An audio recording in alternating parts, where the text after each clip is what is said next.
श्री गणेशाय नमः। श्री जानकी वल्लभो विजयते। अभिनवकर्ता अपना रोल अदा करने के पहले देश, स्थान और प्रमुख इस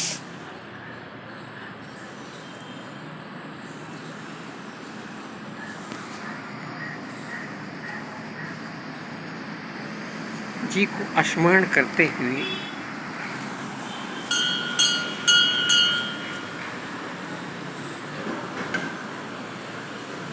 ध्यान कर रहा है कि मैं क्या करूं। समझ में आता नहीं कि हमको क्या करना चाहिए, परंतु दिव्य दृष्टि देने वाला परमात्मा, दिव्य ज्ञान देने वाला प्रभु सामने है। वो बता रहा है तुमको अभिनव करना है। किसका? हनुमान जी का।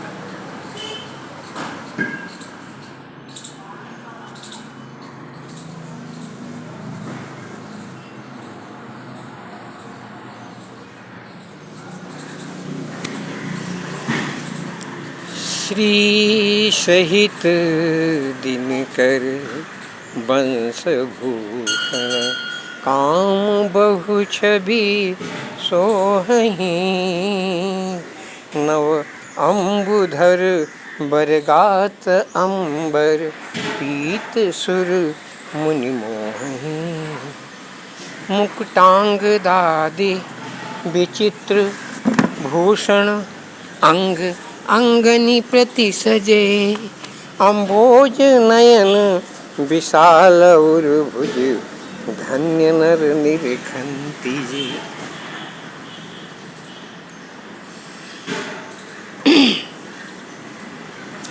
प्रथम भक्त हनुमान जी हुए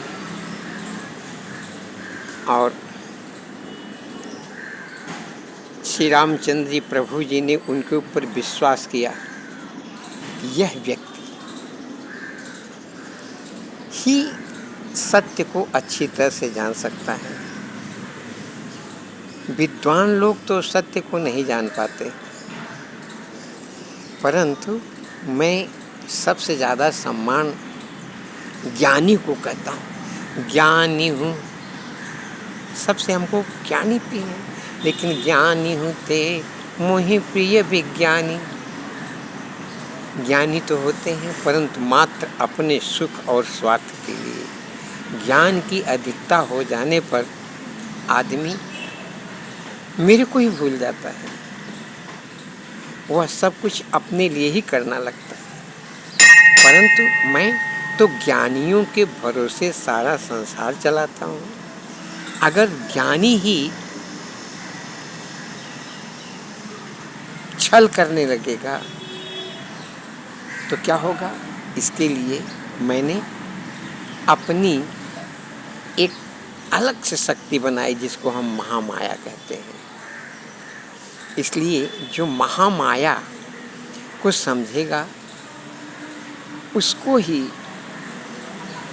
मेरा दर्शन हो पाएगा। महामाया मेरी शक्ति है, उनके माध्यम से ही सब मैं काम करता हूँ।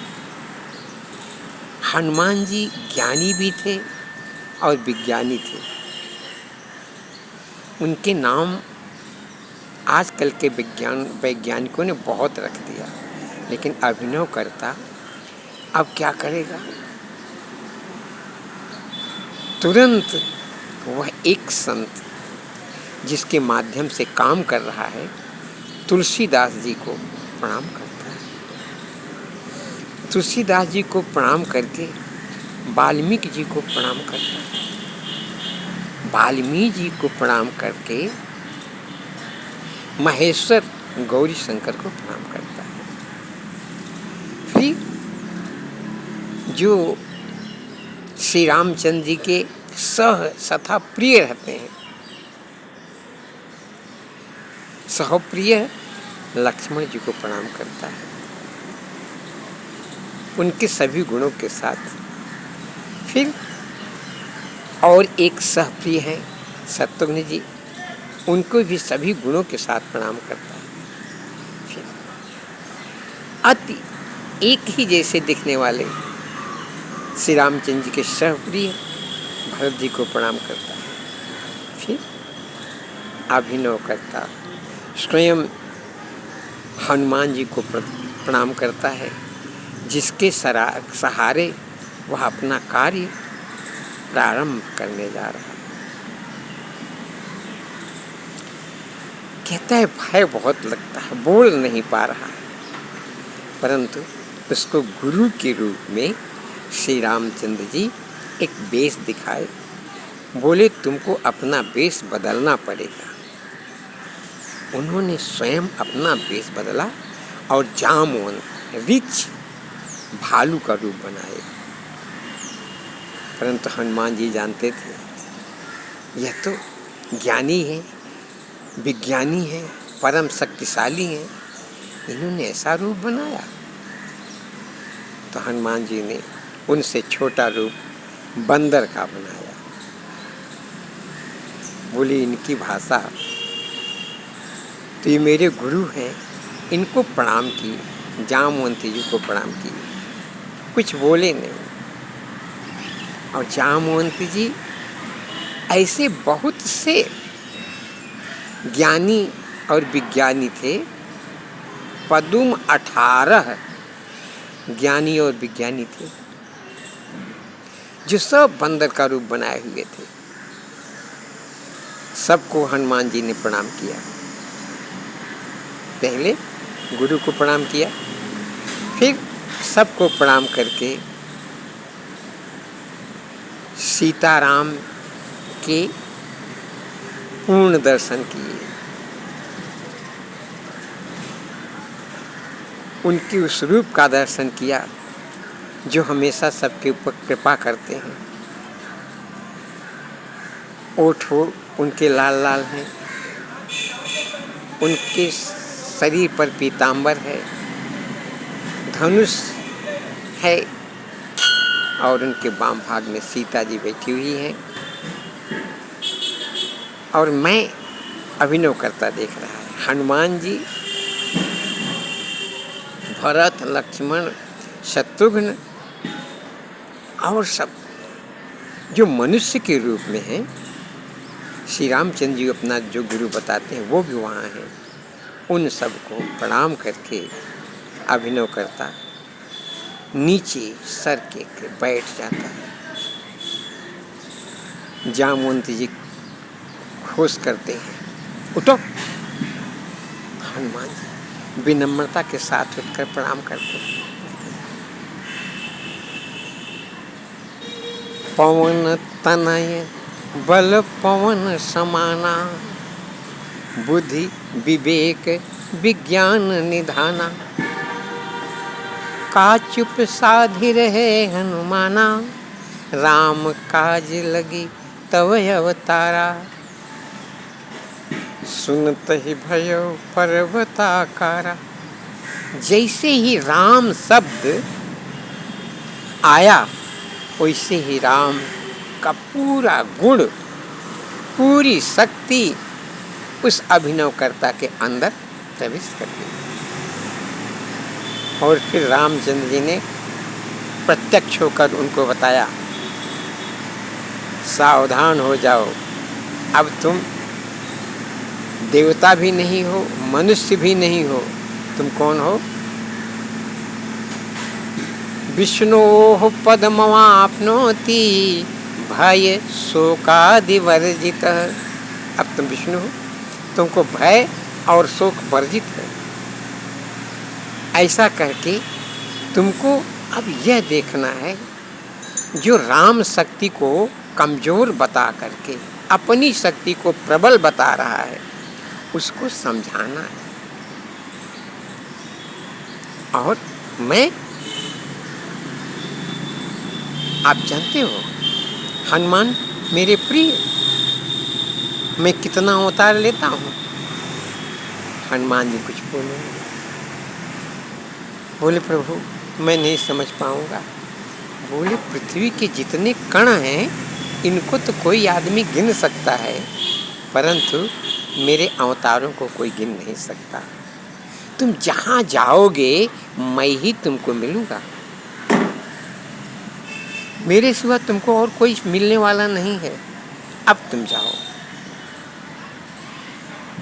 वहाँ जाओ जहाँ मेरी शक्ति को छुपाने का प्रयास किया जा रहा है, मेरे यश को दबाने का प्रयास किया जा रहा है। इसी के कारण वह विश्व में अपना प्रताप फैलाना चाहे। ऐसा जो ज्ञानी और विज्ञानी है वही सत्य छुपा हुआ है। बस ये इशारे से समझ करके अब हनुमान जी साक्षात राम बन गए अंदर अंदर से, लेकिन ऊपर से बंदर हैं, उनको कौन पहचानेगा। चाहे जहाँ जाए, बंदर मनुष्य भी नहीं है, हर जगह उड़ सकते हैं, ऐसा रूप बनाया उन्होंने। फिर जो पद्म 18 बंदर शरीर का रूप धारण किए तो सबको समझाया कि देखो गुरु जी ने, जामवंत प्रभु जी ने जो कहा है ये हमको बहुत अच्छा लगा। अब मैं रामचंद्र जी का काज करने जा रहा हूँ। रामचंद्र जी का गुण हर जगह, उनका प्रभाव हमको पूरी त्रैलोक्य में फैलाना है अपने मन में। और तब तक, जब तक ये काम न कर पाऊँ तब तक तुम लोग दुख सहो। कंद और फल फूल ये सब मात्र भोजन के रूप में लो, और मैं बहुत जल्द ही ये श्री रामचंद्र जी के गुण तथा यह सत्य कि राम ही सत्य हैं, इसका अनुभव प्रत्येक ऐसे व्यक्ति को कराऊंगा जिसको रामचंद्र जी के बारे में पता नहीं है, उनको ध्वस्त कर दूंगा। रामचंद्र जी का स्मरण करते हुए रामचंद्र जी ने उनको एक मुद्रिका दी थी। मुद्रिका ही तो श्री रामचंद्र जी हैं। प्रभु मुद्रिका मेली मुख माही, जलद लाघि गयो अचरज नाही।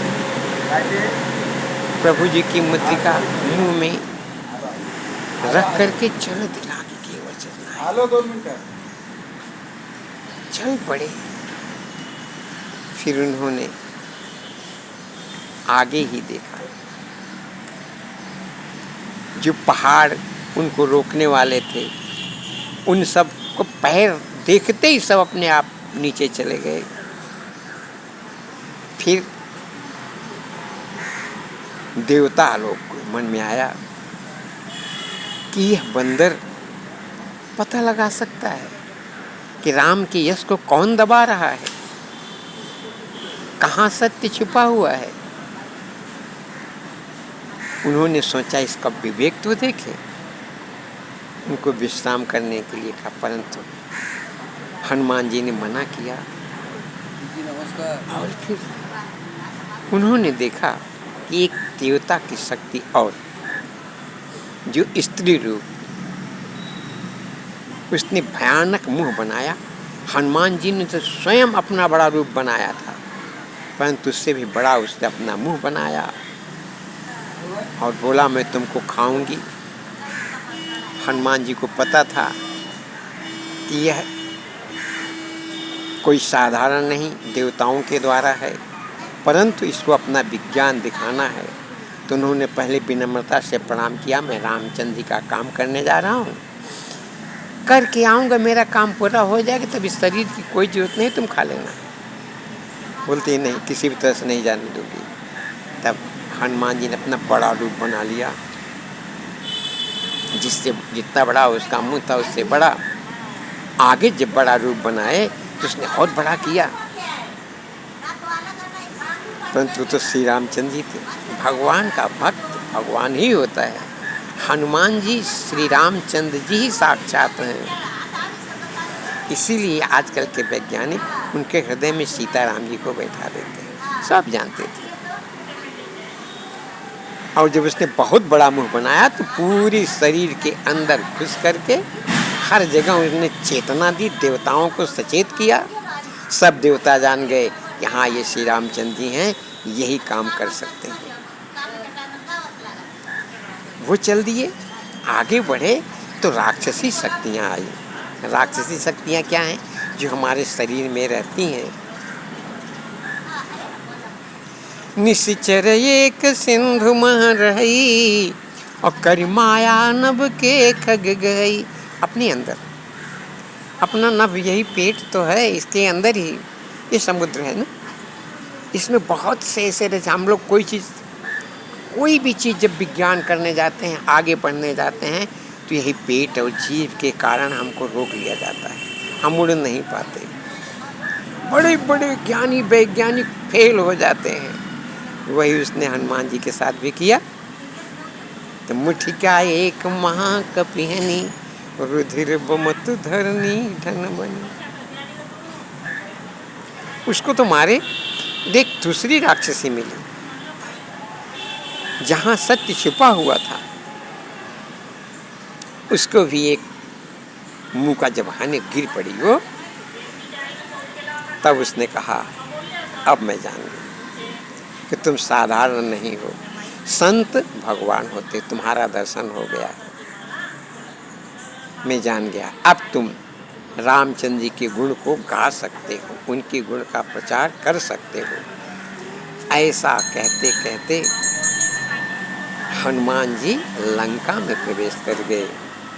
मशक समान, पहले बंदर थे, अब और छोटा मशक बन गए। परंतु चोर जो होता है उससे भी बड़ा चोर होता है। सबको ध्वस्त करते हुए लंका जी में प्रवेश किया। वहाँ का सुख ऐश्वर्य तो देखे, परंतु उनको कोई भय नहीं था। आगे बढ़े, पूरी लंका को छान मारे कि यह राम के गुण को कहाँ छुपाने वाली शक्ति है। रावण ही ऐसा है जो अपने ज्ञान और विज्ञान के बल पर ईश्वर को भुलाता है। ऐसे ही लगातार हो रहा है। आज अनन्य रावण है, अपने ज्ञान विज्ञान के बल पर परमात्मा को भुला रहे हैं। परंतु हनुमान जी किसी को रहने नहीं देंगे। पहले तो इसके ऐश्वर्य को ही जलाकर ध्वस्त कर देंगे, परंतु यहाँ उनको कुछ काम करना। हर जगह देखते देखते देखते तो श्री रामचंद्र जी का आयुध उनको दिख गया। सीताराम कहे, वहाँ विभीषण का दर्शन हो गया। विभीषण मतलब होता है तमाम अग्नियों में भी जो शीतल बना रहे, चारों तरफ से उपद्रव हो, भगवान के सब दुश्मन हैं, ऐसे बीच में जो राम और सीता के हमेशा ध्यान करता रहे, वह विभीषण है। वहाँ विभीषण जी का दर्शन हुआ। उन्होंने उनसे युक्ति पूछी और विभीषण जी ने सारी उपाय बताई। फिर वह शक्ति जो ईश्वर के कहने पर लंका में थी, लंका अग्नि है, रावण का क्रोध, काम और क्रोध, इसके अंदर सीता जी बैठी हुई है, शीतल। सीता जी भी नाटक कर रही हैं। यद्यपि अशोक की वृक्ष के नीचे हैं तो उनको कोई शोक तो है ही नहीं, परंतु नाटक करना है, नाटक कर रही थी। रावण ने अपनी बहुत शक्तियाँ लाकर के उनको दिखाया। फिर हनुमान जी प्रकट हो जाते हैं और रामचंद्र जी का गुण गाते हैं। सीता जी को समझ में आ जाता है कि वाह, यही रामदास हैं। और फिर उनको प्रणाम करते हैं सीता जी को हनुमान जी। सीता जी उनको आशीर्वाद देते हैं। करहु बहुत रघुनायक छोहु इति शक्ति मिलते हुए कहते हैं बस अब मैं खाऊंगा यहाँ का फल, लंका का फल खाऊंगा। लंका के फल में जो कुछ कहीं मिठास है, रामचंद्र जी का यश गुण कोई कोई कहीं कहीं ले रहा है, उसको भी खा जाऊंगा। सीता माता ने कहा नहीं, यहाँ इसके रक्षक बहुत हैं। बोले आप कृपा कीजिए, मैं सबको, क्योंकि राम मेरे अंदर है। माता जी को प्रणाम करते हुए फल खाने चल दिए।